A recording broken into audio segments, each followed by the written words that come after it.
Hello, Mates Thrive Nation. We've got Pavel Stuchlik on the show today. NOA AON is what he's known as, and he's an international hero. He's going to teach us about things I don't think you've heard on the podcast after 200 episodes. You know, he's an international conscious producer and DJ. He's going to unpack that. And I just want to give a warm welcome to Pavel.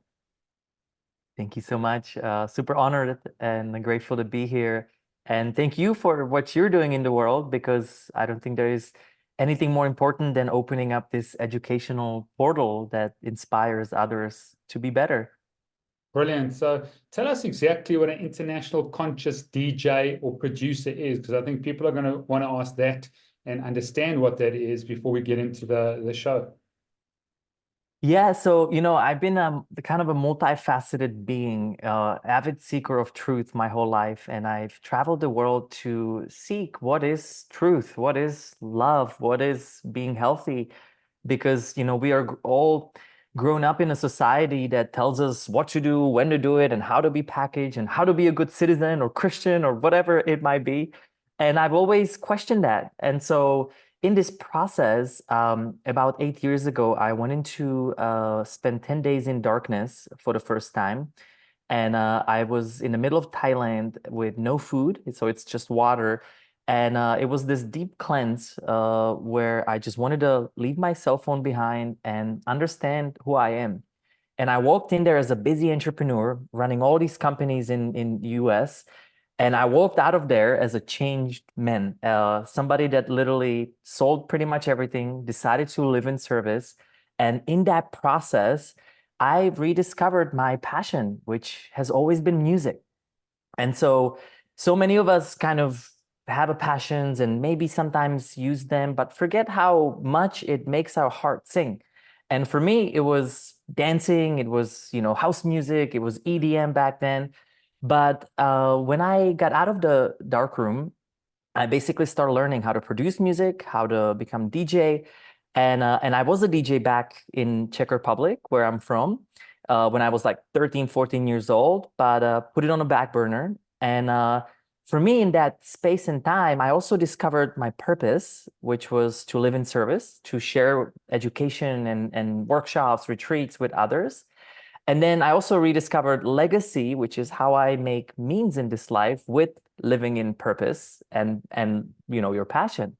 Wow. And so I was so tired of the EDM scene, right? Because the normal ways of socializing with music is, drinking, drugs, whatever the cultures around the world are. And I just felt so unconsciously lost in that, but I still love that. And I think we share this common interest with, billions of people around the world. We all love music at some level. We all love dancing and socializing. But what conscious DJ means is a new look on socializing. And this is what we do in our events. So we bring frequency sound on a modern beat, whatever it's a solfeggio scale, or it's, there's a variety of different attunements you can make from the standard ways of producing tracks, all the way to making it intentional. And what conscious means is that we don't drink. There's no alcohol involved in our sessions. We do some form of intention setting, group coherence, before it starts, and then close out and integration when it ends. And so we do over 100 events a year, all in combination of breath work, meditation, and sound healing or sound frequencies. And this is kind of what that long story short term entitles. It's a great story, but I do want to sort of really talk about your backstory and entrepreneur, opening all these businesses, lots of stimulation. My community knows that the average person today receives the same stimulation that someone in the 1400s received in their whole lifetime. Now, that stimulation comes in sound, light, touch, all our five senses, what we eat, what we hear. And so you went into a dark room. I mean, is this a type of silence and solitude? And I want to talk about, 5 very important ancestral practices, and you using music and movement, or music being one of them, and movement or dance in that sort of space. But let's talk about darkness, because there's just so many people out there listening that are mal-illuminated, getting the wrong light, not getting enough sunlight that carries its own healing ability, or getting too much in some cases. But most people, and I know there's a figure that 93% of Americans have nature deficit disorder. They're just not getting outside enough with the right stimulation. So let's talk about darkness, and maybe you want to unpack as a healing strategy, silence and solitude, because I assume you weren't talking to anyone and you'd come from this very busy, noisy life. And now you went into this place, and it was almost the dark night of the soul. And there was transformation that happened in those 10 days. Yeah, absolutely. So, what's interesting is in these extremes, I found a lot of, in darkness, I found my own light. And it's so interesting. It wasn't until day 7, the first time I went, that I finally just surrendered. And what I've learned through the times of going into darkness is, we live this busy world, right? Over sensors are everywhere, whatever it's the blue light, whatever it's our constant notifications, whatever it's, our demands of family, kids, and bosses. And so in this process, we became a society of overachievers and doers, and also chronically stressed beings, or also known as fight or flight state of our nervous system, has just been, overextended, overused everywhere. Now, what happens in darkness is you, for the first time, sometimes, at least for me in life, you have an opportunity to unhook from the world. And again, when do we unhook from everyone and everything, including the senses, to be able to actually hear, who am I? What do I want? Where did I go up until now? I want to talk about that now. It was dark in a cave. There was no light. There was no other people. So just explain this, because we've never spoken about darkness. We've spoken about silence and solitude and getting the right light and that. But this darkness is like really intrigued me in terms of how people can use it practically. Most people are scared of the dark. And I believe there's a light within us, just like you, a light that shines love and truth. And every single cell radiates it. And the more love you have inside of them, the more you can pour it out, and you shine as a light. But tell us how, practical this is and why it's so important. And if you were alone, if you're in a dark room, there's no point talking to someone else or talking about things, the factors and variables that are important for this healing.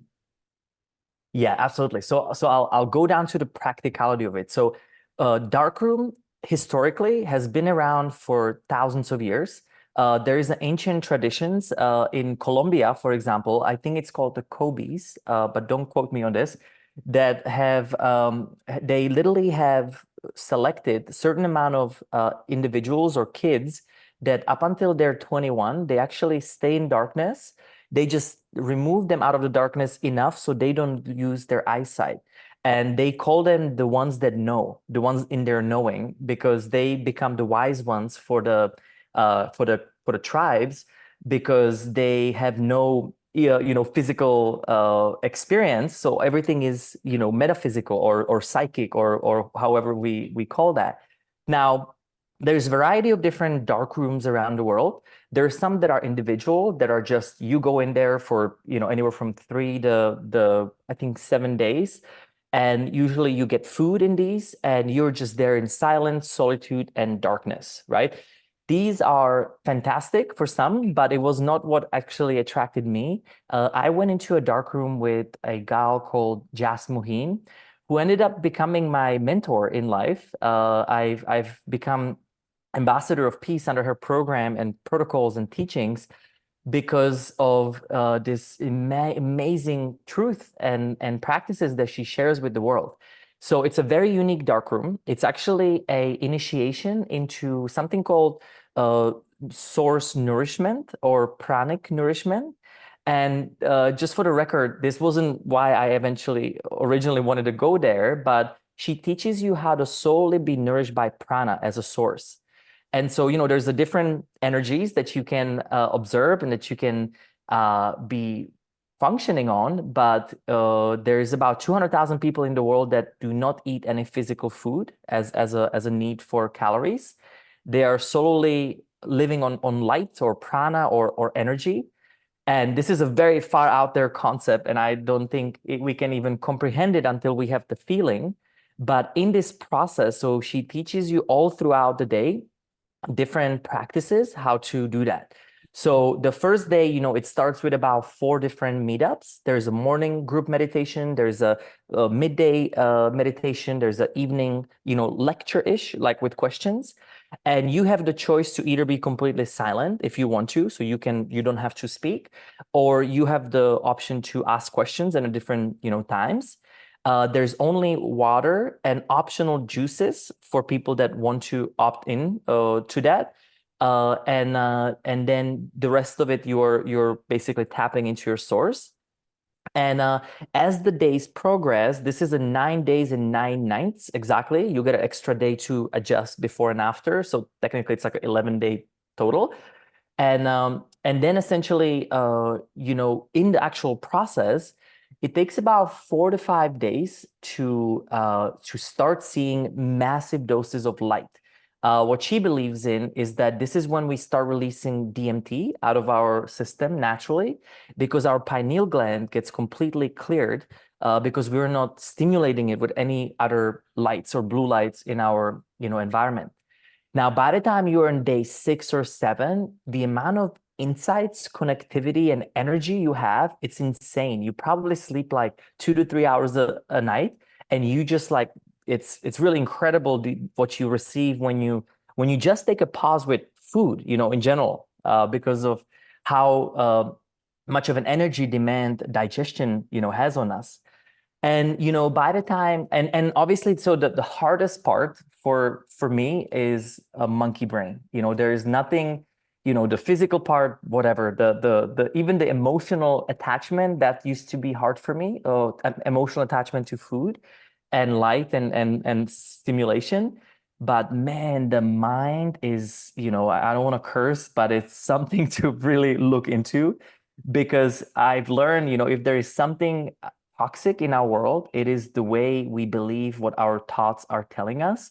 And it really triggers you there. It really get a, time to look in.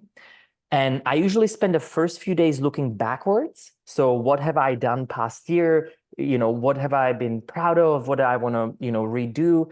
And this is kind of like where really I have changed my life the first time I went in so much, because I was like, who am I? Like, why am I even doing this? Like, it's not making me happy, but I never gave the time to actually question that, right?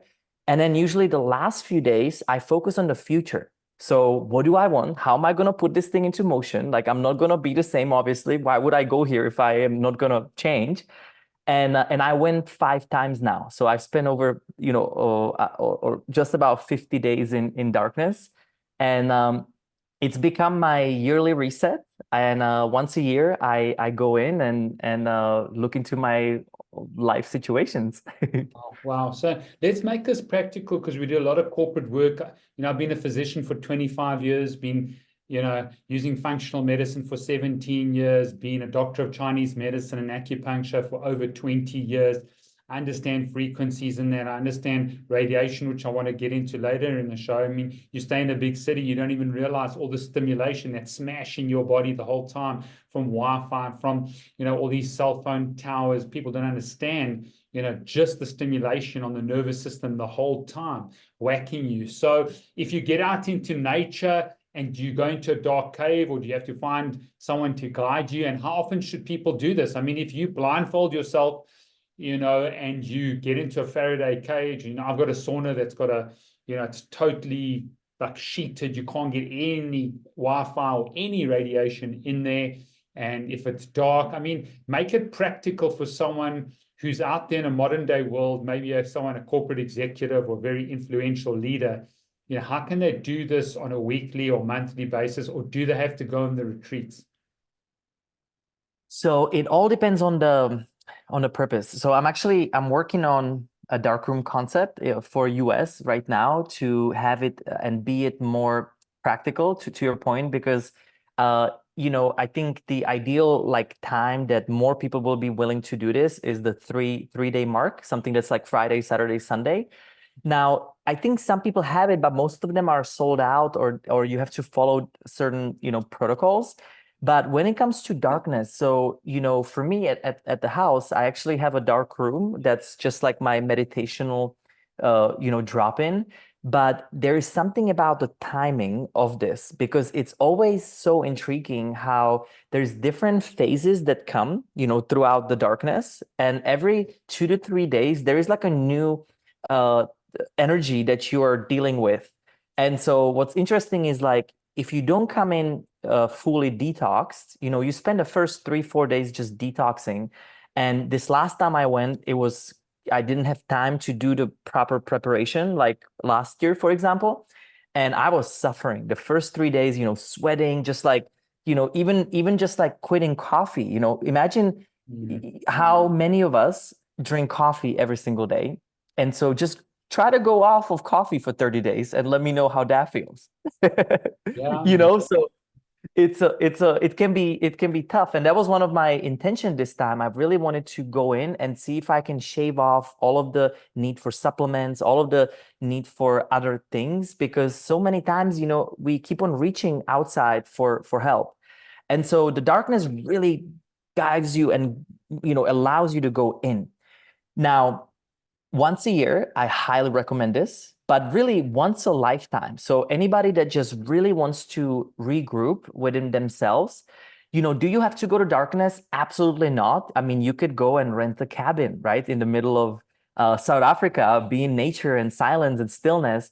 And so this is just, I think, the level of extreme that I've lived in my life, that I needed a level of extreme to withdraw from the life. So I think it's really, how far have you gone outside of yourself is how far you need to go inside. Now, that's a very important point, because I think at the end of the day, even if you start just going into nature, not talking to someone for 3 days, and no iPhone and no podcasts and no music, and maybe like for 2 hours a day, you take a blindfold and you sit there and you just do breath work, or, I don't know, meditation. I mean, let's talk about that. How important is that to get to places where you're not getting the stimulation on your own, where you're not speaking, and this process of silence and solitude, which has been an ancestral practice for so long, which I don't think enough people do. And then when they continuously interacting with stimuli in the environment and people, their body doesn't get time to regenerate, rejuvenate,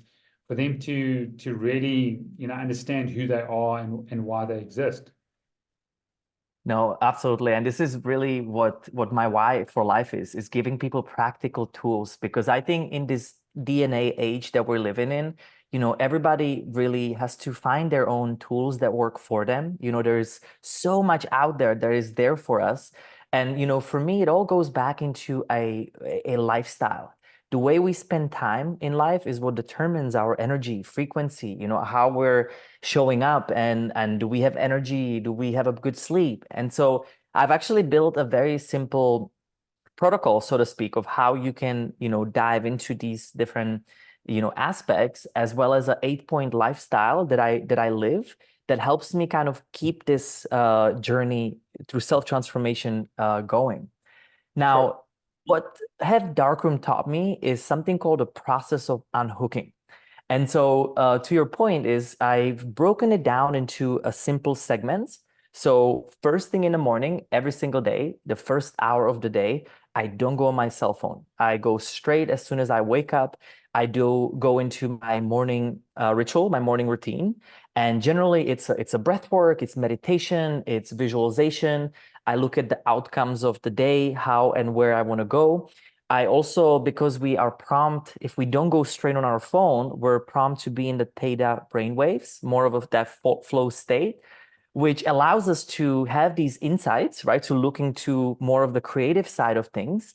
And that way I determine the day in front of me, and my own choices are held inside of me, right? So that way I can, the outcomes and the consequences I see in my life are vividly, set in the morning. Now, once a week, I spend a full day off. This is the day that I put my cell phone on an airplane. I spend the first half of the day completely on my own, without kids, without families, without anyone. Because how do you know who you are if you never spend time with just that self, right? So same thing, I write things down, I do some exercise, I do everything different. So on that day, I do not drink coffee, I do not take supplements, I do everything to don't completely, all of our neurons are set and wired, and then we become so addictive to the same things that then we don't allow for new pathways to come. And so this is my day that I completely shatter everything that I know about myself so I can be open to the new. Now, once a month, I take 4 days off. And the reason why is if you've ever been to a vacation, it takes about 3 days just to drop in. A lot of times, the first couple days, agitation, like want to go on a phone, don't know what to do with myself. And then, the last 2 days of vacation, you don't want to leave because you finally dropped into that slower, subtle frequency. And so I look at life as a keynote. We can have the high note, we have the low note. They're all important. They're all different realizations of how we, express, but it's the choice and the dance between the highs and lows and the dance between creation and, taking a break. And so this is a 4 day of unhooking completely. And then once a year, I take 10 days in darkness. But again, generally, it could be 10 to 15 days off. And what I've noticed is I've learned this from my wife. When women are on a cycle, it happens to them physically, right? Where there is this shift and change. And I think a lot of company cultures are even now becoming aware of that. When you work within those cycles, everything is amazing. When you work against them, this is when friction and issues happen. And so men's have cycle as well. And we also cycle through different, experiences and different ways of expression. And so this is basically working within those cycles without having that physical reaction like women would have. Sure.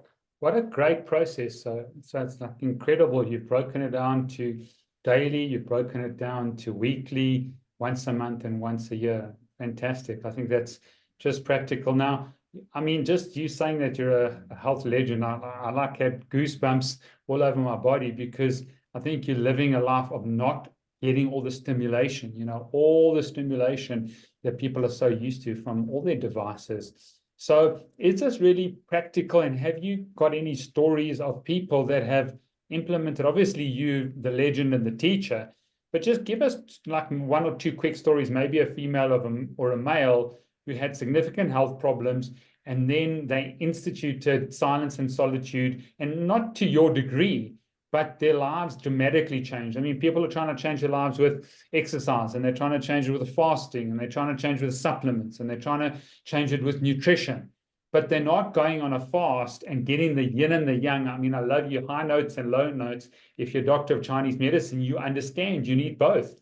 You cannot be in the sympathetic drive again and again and again and again and running with all the stimulation. But give us a quick story, and I've got so much to mine with you, Pavel. And I want to talk about NOA AON, movement, all or nothing. Once again, the yin and the yang of it. But I think two stories are important, and then I want to do a breathwork exercise. But two stories that people can relate to.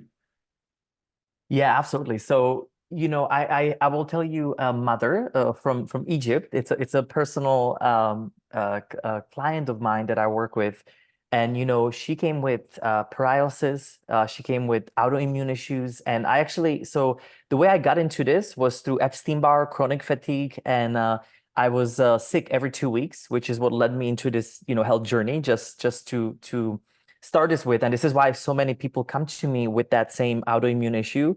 And also, who does not have any form of autoimmune with today's environment? So that's another whole thing that has been, that we don't test for, right? Like there is not even enough people testing properly to know what they have or where they at. And so what I do with a lot of people is the grounding the metaphysical with the physical. So using things like Aura Ring or HRV devices or even EEG tracking. So we have a starting point and we also have an ending point. And so I brought her through our protocol, which is a 4-step process. So first, it's the wake up phase where you realize and you look at your life, where are the obvious things that are not working today? And when I'm talking about this, I'm talking about the most basic stuff that we can all tangibly get on. And maybe actually, whatever you are right now, you can do this process with us as we're going through it. So first thing first is physical health. So just looking to the body, how's your sleep? How's your energy? How's your exercise? Are you treating your body as a temple? Are you loving your body as a temple every day? So that way it can give you back that feedback. Now, when you look at the wake up phase, this is the testing. So this is when, I would order somebody to go get their blood drawn, do food sensitivities, figure out like the details of your body so you understand what it needs. So that way you can then, take it to the next level. Now, before we get there, if you want to do a simple assessment, 0 to 10, where's your physical health today? Now, the second part is we look into the mental health, and this is so important because of mindset. If you're constantly thinking, I can't, I'm ugly, I won't, these are just the basic thoughts that a lot of women have, including this client. It was really important that we understood the fundamental, like, what am I thinking about myself? So give it a 0 to 10, where you are mentally today. The next phase is your emotional health or body. And emotions is what make this life feel real. And a lot of people don't realize it's not the emotions showing us something. It's the thought that gets projected into, words and action that then gets into feelings. So it's always secondary, but there is a delay. So do you feel jealousy? Do you feel pain? Do you feel sorrow? Is there any trauma, so to speak, that you're not looking into? Because give it a number, 0 to 10, how's your emotional state today? Then we look at the spiritual connection, and this is, this would be a whole nother thing that we would have to get into, but there's a 4-way of how we communicate with our soul or spirit. Everybody communicates this way, but we're not taught how to. And it's your inner hearing, inner seeing, inner feeling, and inner knowing or intuition. And so just give it a 0 to 10. How connected do you feel? Just to keep it simple, for now. Now, this completes the me. I call it the individual consciousness that everybody can affect. And that's the foundation where we start. Then you move into the we, which is the collective consciousness. And this is the quality of your relationships. So 0 to 10. Think about the 5 to 10 people you spend the most time with. Do they reflect the best of you, or is it the opposite? Now, any of them that do not reflect the best of you, and again, back to my client, we always look at their environment, because if there's issues with husband, if there's issues with kids or families, that's where we go first. We shine the light into the hard things so life can become easy. And most people do the opposite. We run away from all the problems, including me. I ran away my whole life, just to clarify this, until I realized, like all of the things are right in front of me, not somewhere in the dark room even, So 0 to 10 on your relationships. And then it's also your environment. When I'm talking about environment, this is the air that you breathe, the water that you drink, the food sources that you receive. Is it an organic food, or is it all, non-organic? These are big things that make a big difference. Clothing, what clothing are you wearing? Is it toxic? Our biggest organ is skin. So everything on the outside that affects the inside is the environment, and just give it a 0 to 10. And this, by the way, also plugs into EMFs and frequencies that we all get, exposed to. And then it's the social structures within the we, which is, your career, which is your society, which is maybe the country you live in. So give it a 0 to 10, because that also impacts us on overall level. So I call this the me, we. And then the final one is B, which is the supra consciousness that we are all involved in. And this is when we kind of open up to the other, concepts of life beyond all of this. Now, this is the wake up phase. So every single person that we work with, that we start with, we first look in, right? Then after you wake up, you clean up. And this is when, if you in the first phase had a heavy metal, for example, toxicity in the blood results, you would start detoxing. We would give you, a variety of protocols for that. If you have a negative relationship or a job, this is when you start either working with it or completely clearing it out of your system. So that way you can power up, which is the third phase. This is when we start introducing new things, new relationships, new concepts, new tools. This is when maybe you do ozone therapy, maybe you do infrared sauna if you were really, toxicated in the first phase. And so then you rest up, and that's the fourth phase. So it's a wake up, clean up, power up, and rest up. This is the whole framework that we take people through. And this is the process of unhooking. This is when you go and retract and you forget anything you've ever known about everything. Because I always say this, the most important biohack you can ever have is to unhack everything you've ever known. So that way you can be open to the inner wisdom that is always talking to us. And life is a feedback. So every single situation, every single thought, every single person that you meet is a gift. And when we start seeing it as exchanging gifts and as a way of, okay, why am I continuously thinking so negatively, right? Why don't we look in? Why don't we wake up, clean up, power up, and rest up? And so through this, this woman that I work with, she has completely altered her life. So what's amazing is her paralysis is gone, and we did do nothing physically, by the way, to do this, which I find it so incredible. Her her balance within a family, within their time frame, how she lives is rebalanced because now she has energy to be there for her kids. She started to do a coaching program, which she was scared her whole life to do it. And yet she's, I think, more qualified than I am with the amount of stuff that she's done in the past. And so this is, just an idea of somebody that wasn't doing bad in life, but now is doing so much greater, rediscovered her passion, purpose, and legacy. And the other person I'll use is somebody from Malaysia that came to me with a fourth stage cancer. And, to be honest, I did not even understand why, like why me? And it was a really, it was so much of a self-worth for me to even, I felt so honored to a point where I literally burst into tears when somebody literally was having a last month of their life to help them. And I was like, who am I to even know what protocols do we, do we get on? And and I just asked the divinity, please help, like show me what I can do and be the part in this journey.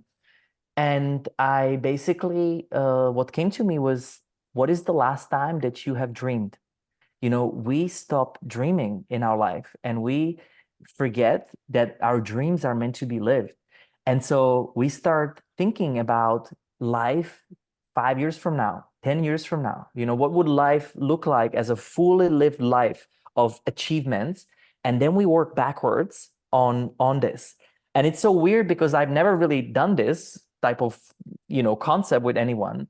But it made such a huge difference on top of obviously doing all the other healthy stuff, alternative stuff. There was it's a process, right? Always of things that happen.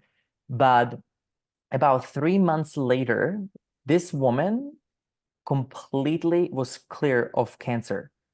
Wow. And I literally I don't understand, and I don't even say that this was me. I think this was a important element of everything that she has done. But the number one thing that I see with cancer, and I get a lot of people with cancer, ironically, is toxic mind. It's how we're thinking and locking ourselves in, because when something manifests in the physical, it's always last. It started way before on the energetic level, and our thoughts and emotions that get projected toxicity into the body. Sure. What a process of getting unhooked. It's covering so many different facets. Well done to you, Pavel. That's absolutely amazing. I want to move on to breath work because I know you're a breath work specialist. We've spoken about silence and solitude and darkness. Just to recap, I think everybody's going to need a bit of darkness and silence and solitude because they're not getting enough of it. Just from the environment, your work environment, your family environment, just the environment that you live in from a, non-native, electromagnetic fields that are causing a lot of issues, the radiation and that. So you've got to find that space and try and bring it into your week at least and your month. But let's go through a breathwork exercise, what you have found to be exceptionally beneficial to help people heal. And I know that's a very broad term, but I know that you're a previous Wim Hof instructor, and hopefully we can maybe just take people on a journey of, say, 2 minutes of breathwork now. I think that's very important in the process. Yeah, I mean, I think breath is literally, if there is one tool that everyone should master in life, it is breath. And the reason why is, I mean, it's the one essence that we're born with and that we're gonna all die with, right? When we extract back. But what I've learned is what we do between the first breath and last breath is literally what determines the quality, the awareness, the heart rate, the heart rate variability. Like it's such a guiding principle of life itself. And that's why I think it's also called the ha, mana, prana, chi, so many different ways to express the life force inside of us. Now, when it comes to breath, this is what I've learned. So I've learned many, many different tools and techniques, and we combine them and integrate them together depending on the purpose of the modality. But if you just do a breathwork 101, there is the subtle breathing, and then we have the deep breathing. Majority of people are familiar with subtle breathing because of yoga, because of whatever it's a kriya, kundalini. There's so many different pranayama ways to look at it. And in the subtle realms of breath, if I can, with a humble opinion, bring it down into the most important one to keep up with, even while you're listening right now or talking, it's a nasal breathing, about 6 seconds on inhale, 6 seconds on exhale, and observing that as frequently as you can. Now, the reason why is we have become a chronic over or under breathers.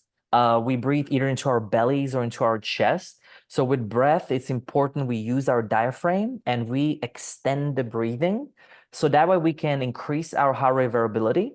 We can lower down our stress because when we're aware of our breath, we're also relaxed. We're not tensing up. And when we're relaxed and aware of our extended breath, we let our body know that we can rest and digest, move into the parasympathetic nervous system, which we all need so much because do this test, see next time when you go on your phone or email, if you can still be aware of your breath, also your body awareness. So like relax into your body. So that way we're not tensing up anywhere. And then watch the phone as an extension of you instead of you being lost in the phone. Gotcha. So I find this breath so crucial because then you never give the power out, right? You're never going to the unconscious mind. You're always aware and conscious and just using it as extension of you. The other breath, so a lot of people have, issues with anxiety. A lot of people in this world have issues to sleep. So something very easy is a 3-6-9 rhythm.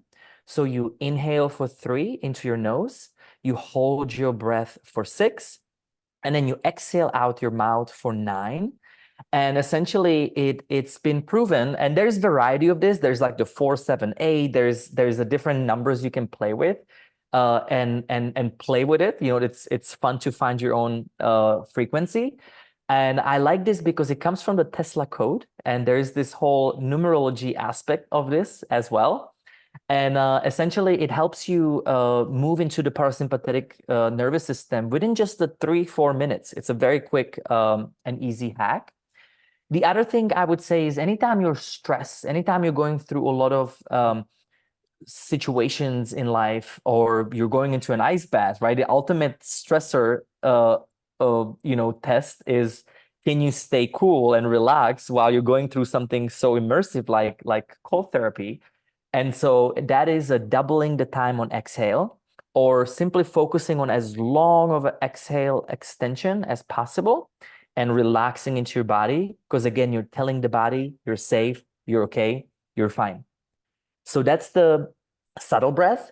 Then you've got the deep breath, and this is when it starts getting interesting. This is when breath can get psychedelic, which would be something like holotropic breath from Stanislav Grof that has a huge benefits in rediscovering who you are and kind of, taking a look at your life, just like psychedelic therapy would do, but without having to use anything, which I love so much because it's all in you.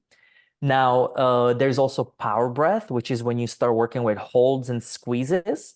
And just to quickly talk about, so when it comes to deep breathing, it is not an office breath. What's really important distinction is if you're running uphill, you run out of breath, right? There's a lot of saturation.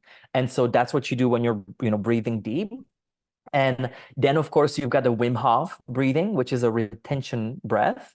You hold breath on exhale and you hold breath on inhale. And essentially, these two extreme will offer a lack of CO2 and overload of CO2 for your body, which puts you into a homeostasis. So in a short bits of time, you put a lot of stress in. So it gives you lots of benefits. And also the Wim Hof breath is really scientifically, backed and studied. So we know it will alkalize your blood within 3 to 4 rounds. We know that it will, deliver more energy into your mitochondria, into your cells. And there's, so much more for people. So I usually start the morning with Wim Hof or some form of retention. And recently I've been doing a lot of work with rhythmical breath, which is interesting again for your nervous system, where you do a deep breathing, whatever it's nasal or mouth breathing, but you do a certain time. So let's say it's a 2 seconds in, then you match 2 seconds out, or 4 seconds in, 4 seconds out. And I find this breath to be very, very effective to, both refresh energy in your body, but also just reset whatever you might be going through. And I know this is a lot, and it's kind of hard to explain it, right? Especially if you're just on an audio.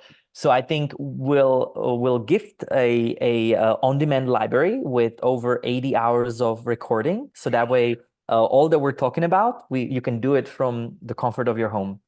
Sure, brilliant. Maybe if you can just do 2 minute, maybe the holotropic or the Wim Hof breathing, you can just demonstrate, because I think that'll be good. And then people can either catch it on YouTube, or if they're listening, they've got some type of idea, because many people understand, the 4-7-8, the 3-6-9, the box breathing's another one, understand nasal breathing, they're getting there. We do it within our corporate structures, but they don't really understand how important it is with regards to the Wim Hof or the holotropic.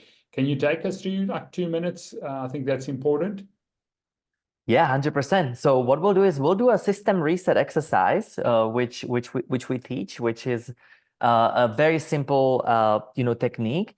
And I think for this time we're gonna do a rhythmical breath. So what's important is you're not driving, you're not standing up, and you're not around water, because you can pass out from this. Make sure that you are sitting down or laying down on your back when we're going to do it. And what's important is to really focus on your belly, chest, all the way into your head when you draw the energy or the air in. And you're utilizing your full lungs capacity. So it's a deep saturation. Now, when you exhale, we're going to do the same thing. So we're going to even it out. So it will be a deep 2 seconds in, deep 2 seconds out. And we're going to use inhale into your nose, exhale out your mouth. And we'll do 3 rounds, but very short rounds. Each round will focus on a different energy center in our body, so that way we can lift some of this energy up for the day. So with that being said, let us start breathing deep. So we're going to inhale 2 seconds into your nose and exhale out your mouth. Inhale deep. Exhale out.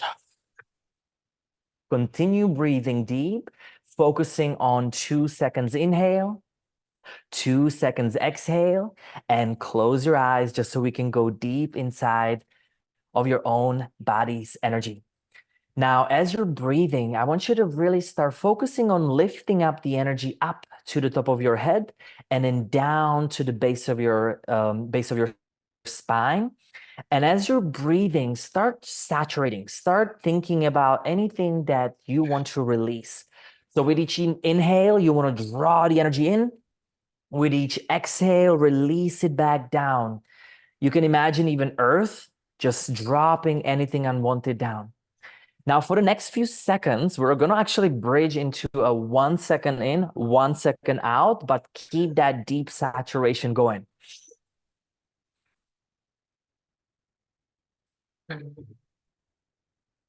And as you're breathing, whatever comes in, move around, opening up the spine, just be as you are. We've got final 10 seconds to go. And this time, start really putting and turning on that light inside you to shining brighter and brighter. Start imagining this energy pooling from within and out without. We've got 3. We've got 2. We've got 1. And inhale. Hold your breath on inhale and squeeze your bathroom muscle. Squeeze your lower abdomen. Squeeze your upper abdomen and continue holding your breath on inhale. And imagine this little spinning light around your perineum, spinning clockwise. Imagine this little ball around your navel, spinning clockwise. And imagine this little ball spinning around your solar plexus clockwise.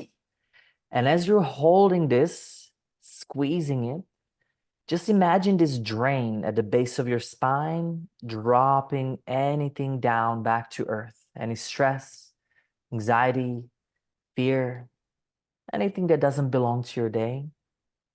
And slowly exhale, release everything out, and just let it drop in. Now we're going to move into the second round, but this time we're going to inhale into your mouth and out of your mouth. 2 seconds in, 2 seconds out. But we're going to put all the focus on your heart. So we're going to move up that energy into your heart, and then we're going to end it with a throat. So this is going to be the next little round. So we're going to start breathing deep, wherever you are. 2 seconds in, 2 seconds out.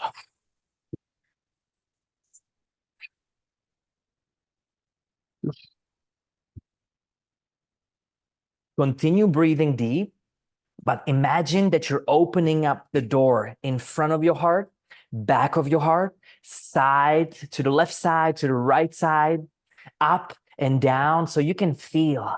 Open yourself up. And because time doesn't exist, start imagining that all of us are breathing in the same rhythm at the same time, with all of us breathing, moving into the group coherence. Group coherence is everything. This is the mission that we're in. Start imagining all of us sitting in this ring, all breathing together as one heart, one kind, and allow yourself to start feeling all the love, all the gratitude as you're opening this up. Now, for the next 10 seconds, move this energy into your throat and start with each exhale, making a little sound of ah, ah. Whatever you are, what we're doing is we're opening up the throat. Anytime you didn't speak up, anytime you were not heard, let it go. Whatever is out there for 3, 2, 1. Everybody deeply inhale. Hold your breath on inhale. And this time, squeeze your bathroom muscle, lower abdomen, upper abdomen, and also flex your arms, sending the energy into your heart. Imagine your heart spinning clockwise. Imagine all of that love, all of that gratitude for yourself. Just feel this energy, squeeze it, hold it right here, and keep on giving yourself all of this thank you, thank you, thank you for your being, for this life, for today. Moving the energy into your throat. And imagine this spinning energy clockwise in and around your throat. And imagine and feel this little cooling energy coming out, releasing all of those times that you weren't heard, that you didn't speak up. And slowly exhale. You can use the sound of ha. Just slowly allow all of that vibration, relaxing your body, and moving all of your attention to the center of your brain, your 6th energy center. And just with the next deep inhale for about 5 seconds, Draw the energy into the center of your brain and exhale out for 10 seconds from the center of your brain. And just harmonize, release, relax, moving your attention all the way to the top of your head. And just breathe in the same rhythm. Nice, solid inhale for 5. And exhale for 10. Feeling this little pulling energy upwards and grounding energy downwards from your spine.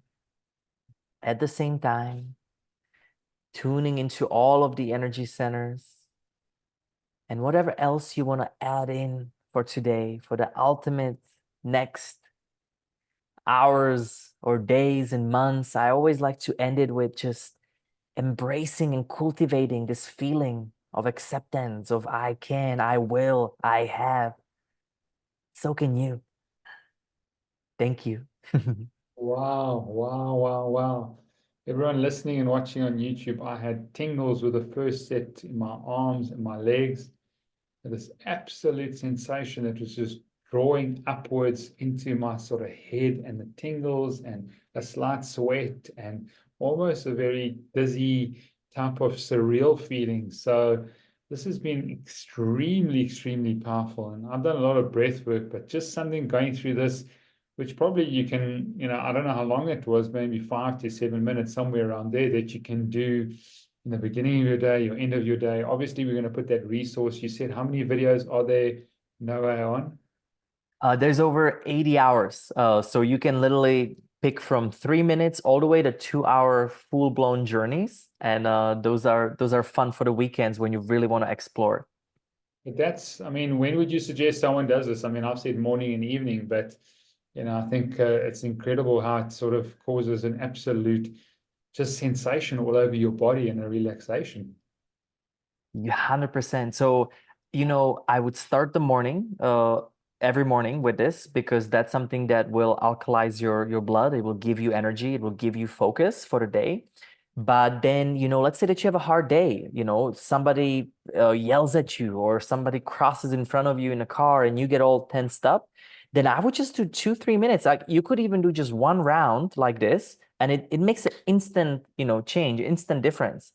And then again, I would do about 5 to 10 minutes before sleep. So we have some sleep recordings that actually help you produce more melatonin into your brain or release melatonin into your brain. And you can literally feel how you start drifting it with the squeezes. It pushes the cerebral fluids upwards along your spine towards your brain.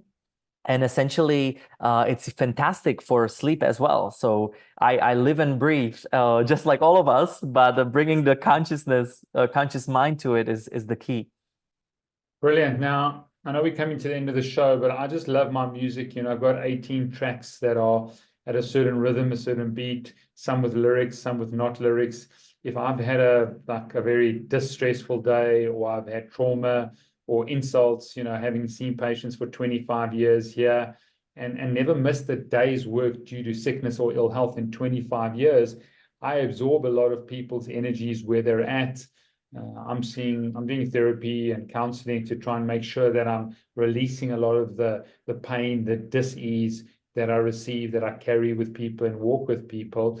But the music part seems to be crucially important, and sometimes just listening and then doing vibrations in my throat, like humming to it and not singing it, but like really going through this vibrational energy in my throat, and humming is crucially important to regulate and bring balance to my system. Tell us the power of music with meditation or music with breath. You're obviously a DJ. This music is very, very important for health and wellness, also an ancestral principle. Give us sort of your program and what you do with your clients and yourself. Yeah. So, first thing, and I always go back to this, is what music, what sounds make your heart sing is your sound. So there is never going to be a one sound that I can share with you that's going to be the best thing, right? Because ultimately it's what makes you want to sing, what makes you want to really lose yourself in timelessness. Because a lot of the time we live, we're so regimented into the schedules. And so music can actually take us into timelessness, which is when we get lost in space and time. And that happens through art, that happens through music, sometimes a really good book. So that is a really great way to look at it. Now, I play with everything from AD recording, where it travels around your brain. Those are really interesting. And you can find this on YouTube too. Like if you just put AD sound or AD meditation sound, you just need to have a headphone. So it's really important that you have a surround system. But I find that really interesting for the monkey brain because it helps you rebalance the left and right hemisphere. I'm also fan to a certain point with binaural beats. I think there's some split stuff that it works, it doesn't, also different brains. So I would really just again ask your heart, like, is this going to be a limiting or limitless for me, or is this going to work for me or not? Because your heart, your inner guidance always knows. It's just we don't ask enough questions. And then when it comes to styles of music, so I love listening to everything, right? So again, it's like in the morning, sometimes it's more upbeat, right? Towards the night, we sometimes like listening to different, chants or repeated mantras, because there's actually thousands of years worth of validation of what these mantras and codes can do. So we even our kids in our family, we do that. And what I will end it with is there's a 8-point lifestyle that I mentioned earlier. And part of the lifestyle, the last point is listen and sing to a sacred sound. And it's because it can change our emotional state, our mental state. Sometimes we're in the hardest part and we put on a good old music, it just makes you just laugh out loud, or makes you just like, ask for help. We are all humans, right? So I always like to sing this song, it is what it is, so what? Clap, clap, clap. And what I mean by this is that I not that I don't care. It means that I go into neutrality, I surrender, and then I make the differences, what you're gonna do about whatever you're going through. So that's one of the points. The first point is meditation. So daily meditation. Again, there is variety of them. There could be the breath work, visualization, there's a sound, there's dance. So it's an active form of you connecting into the divinity of yours, where you're not focused on the doing. Then once a day, there's a prayer. And what I mean by prayer, I'm not talking about the conventional prayer. I'm talking about constant conversations with the life around us. It's a constant gratitude, constant thank you, constant repatterning of understanding that we're all of this one ecosystem. Then the third point is mind mastery. And this is having a clear intention and understand how to make your mind work for you instead against you. And so that is the pauses in between our days. That is questioning our mind. That is, knowing when to use it as a tool versus not. And it's a big piece that I find in our life. The fourth stage or fourth point is treat your body as a temple, healthy exercise, healthy sleep, figuring out your supplements, whatever, makes your temple work properly, ideally on personalized health. So, you don't use generic stuff, it's tailored to you. Then it's eat light diet, so less is more. And essentially this whole lifestyle makes you really lighten up your life.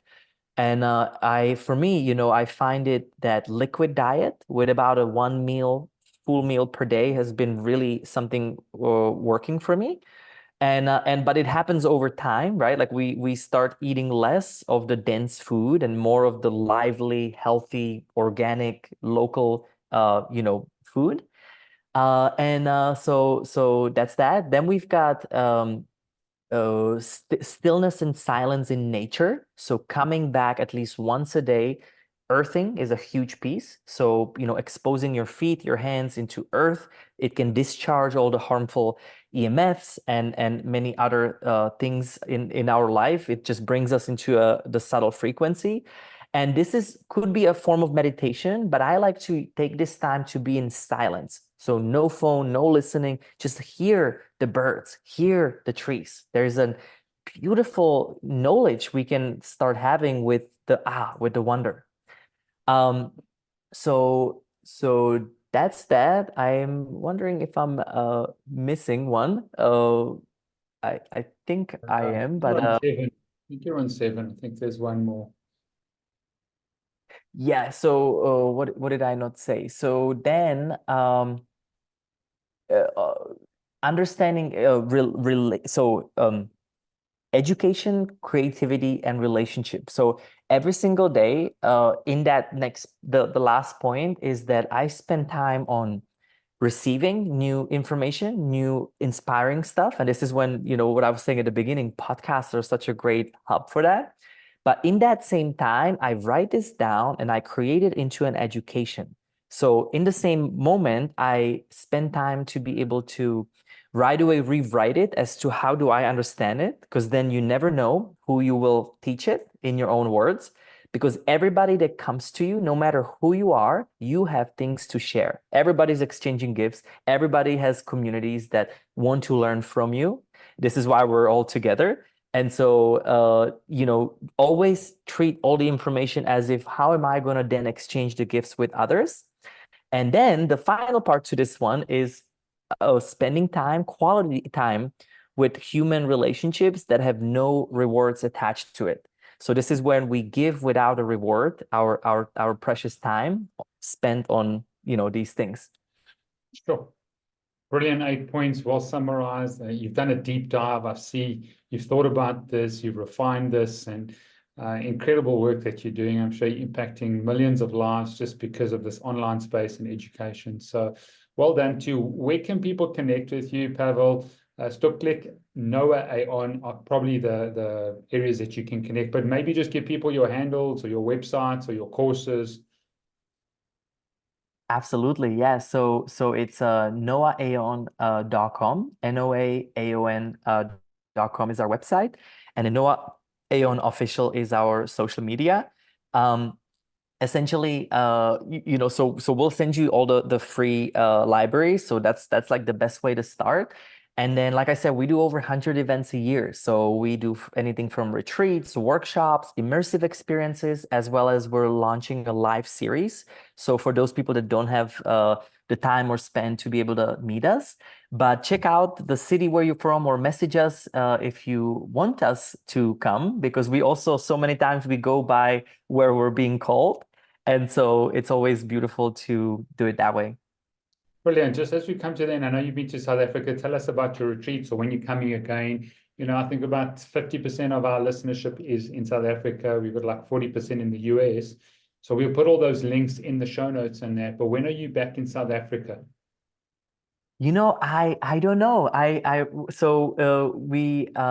We usually go like last year we went twice, and so we work with these beautiful two women that have been doing cleanses for the past 30 years.